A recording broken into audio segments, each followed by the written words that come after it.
Hey guys, I'm Jenny, and today I'm going to discuss the book We Were Liars by E. Lockhart. I know it's garnered a lot of attention lately by BookTube being the Booksplosion Book of the Month for June. I know that a lot of people have done reviews on it. I know it's a very controversial book. I kind of hesitated on whether I was going to do a review on this book just because it was one book that I kind of went into just reading for me and not to do a review. But as many people say, and I hate to sound like a broken record, this book has stuck with me. Like, I finished it about 3 days ago, and I can't forget it. It is stuck in my head. And by the way, please forgive the way I look in this video. It is summer break here in our house, and I've been reading just as many books as I can that I didn't get to read during the school year with helping out and everything. And yeah, today was just a lazy day, so please excuse that. But anyways, back to the book at hand. It is the Booksplosion Book of the Month for June, and if you don't know what Booksplosion is, you can go to GoodReads.com and research or look up the Booksplosion. Booksplosion group on GoodReads, and what they do is it's 4 YouTubers: Katie from Katie-tastic, Jesse the Reader, Ariel Bissett, and Pullin' Banana Books. And they actually got together and formed this little group called Booksplosion, and they choose a book each month, and everyone kind of reads it together, and then they have a discussion there, part by part in each book. And so I picked it up, not knowing anything about it, not knowing the characters, the setting, the brief synopsis, anything. I just knew that it was the book of the month, and I wanted to read it. So, like I said before, I wasn't exactly sure I was going to do a review. I started to do this video. I've filmed this video 3 or 4 times now because I gave this book a 5-star rating on GoodReads, and I still stick by that, but this book was infuriating with how much it made me think. Like, I'm still to this day thinking about it every single moment. It's hard for me. I'm now reading Rebel Belle by Rachel Hawkins, and it is hard for me to separate the two worlds because I'm still so much in the liar's world. So what I'm going to say now is, if you haven't already read this book, I highly recommend that you just turn this off, go to your bookstore, get it, and read it. It doesn't matter what kind of books you normally read. I go between YA books and adult contemporary books, and I still loved this book. So it really doesn't matter what type of books you read, just go pick this book up.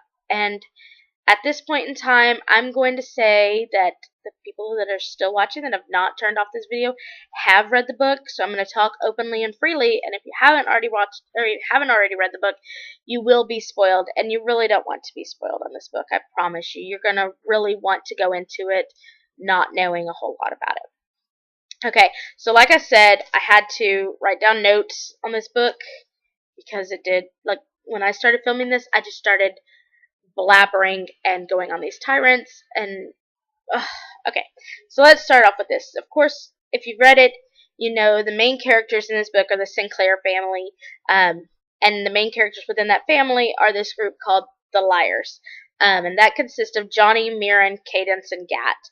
And I don't know about you guys, I put this on my Instagram, but if you've ever watched Gossip Girl, the Sinclair family really reminded me of the Archibald/Vanderbilt family in Gossip Girl. How grandfather was at the helm, and all these kids were just doing whatever grandfather said because they wanted that inheritance. They wanted his love, they wanted his attention, but mostly that wanted that money at the end of the day. And this family, for whatever reason, just every time I pictured them, I pictured Nate Archibald's mom in Gossip Girl. I don't know why, but that's just kind of how I saw Carrie and Bess and Penny and grandfather and all that in this. And then, of course, these aren't really characters, but, you know, there's the houses, and they actually do play kind of characters, because you kind of have to, each house kind of goes along with a certain character. And so, of course, the main island is Beechwood Island, where they're at, this island that they summer on every summer.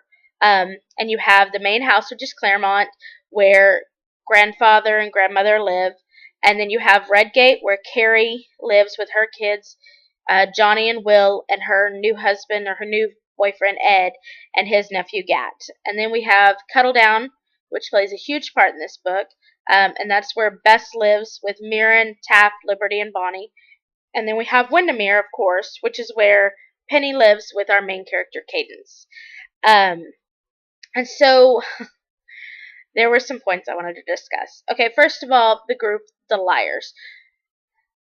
It took me a little bit. I really had to process this and try to figure out a theory onto why they were called the liars. And the 2 points that I kind of came up with in my mind that I think of why they were called the liars is because how many times Penny, Caden's mom, tells her to be normal, to calm down, to control your feelings.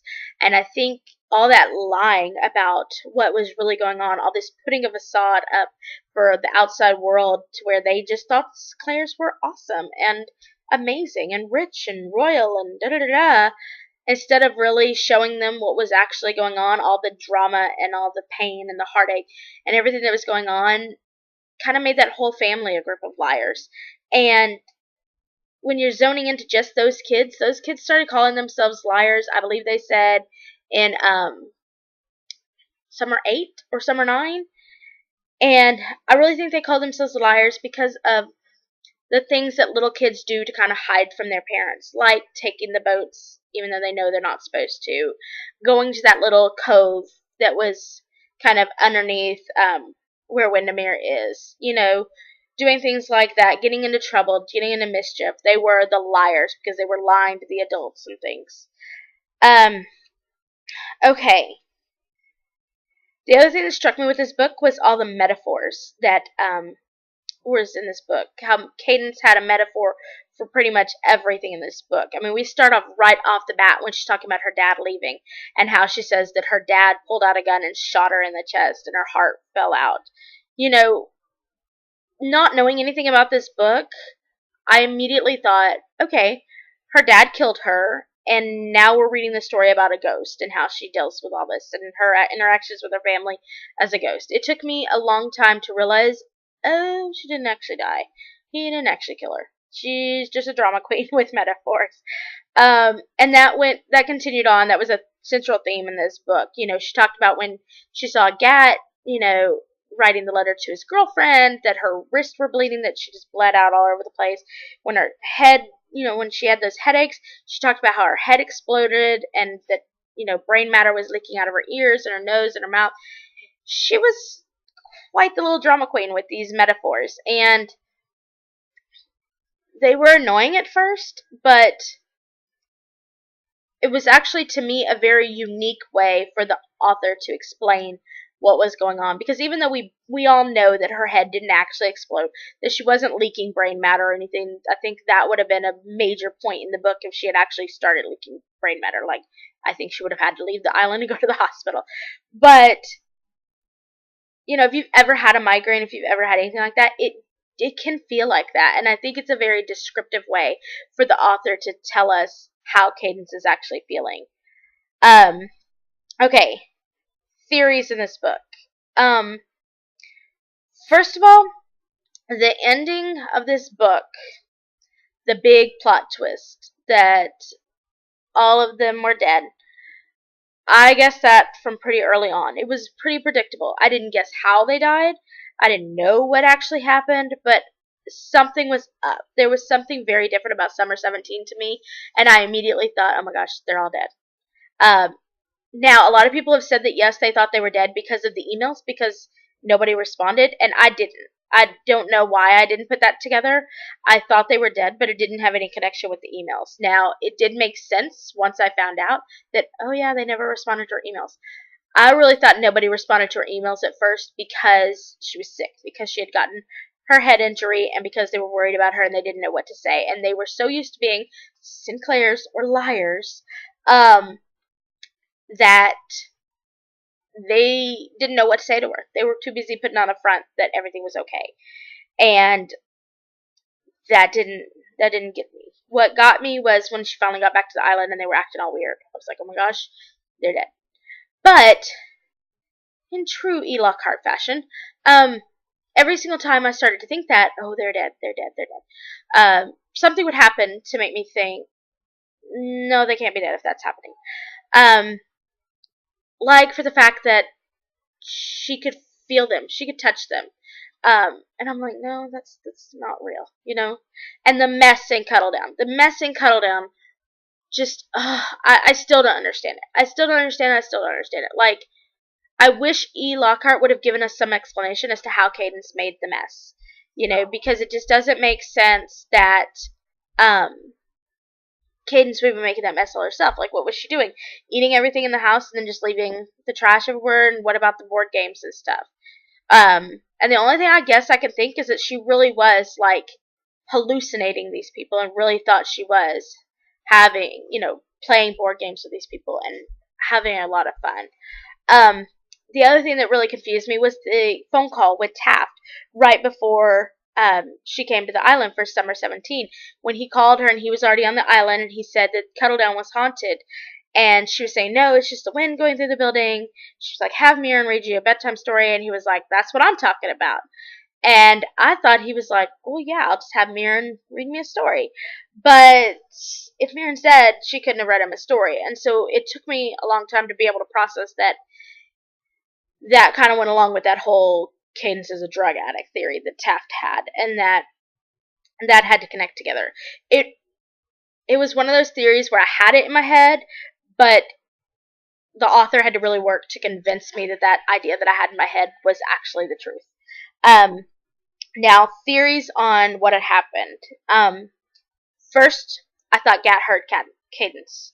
I really thought he did.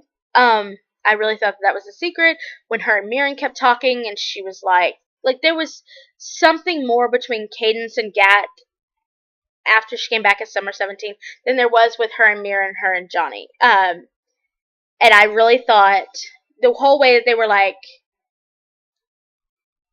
how do I put this? When Cadence was talking to Mirren, and she was like, why didn't Gat email me? You know, and Mirren was like, why are you mad at Gat? He should be mad at you. You should be the one apologizing. Like, I really thought something happened between Gat and Cadence, and there was a fight or something, and it was an accident. Like, I thought maybe Gat had a girlfriend, and they had fought over this or something.